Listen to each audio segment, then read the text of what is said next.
a nakon razgovora sa ministrom Rasimom Ljajićem i gradskim rukovodstvom, Moda kampanja odlučila da ovde investira. Mašine su već pripremljene i mislim da do kraja februara se oprema pogona već pripremljene i mislim da do kraja februara se oprema pogon. Kako je najavljeno na sastanku predstavnika te firme Anđela Amiratija i gradonačelnika doktora Meha Mahmutovića, pogon će biti otvoren u martu i u prvoj etapi biće zaposleno 50 radnika. Pogon će biti otvoren u martu i u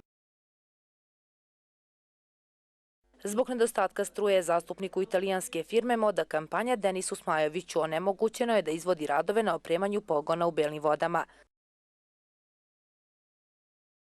S obzirom da je kupac opcija Bele Vode koji je bio dužnik pre toga i to je malo stojalo stečaj i jednostavno fabrika nije radila. Zbog tog duga nije i bila pod naponom.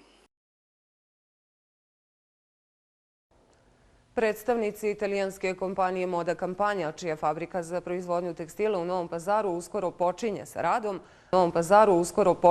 radom, pogon će biti otvoren u martu i u Mislim da do kraja februara se oprema pogon. I u prvoj etapi biće zaposleno 50 radnika. U prvom krugu zaposliti 60 radnika, a nakon toga još 60. Ove godine posao će dobiti 50 najkvalifikovanijih radnika u oblasti tekstilne industrije. Ova kompanija uposliće u naredne 3 godine 300 radnika u Novom Pazaru.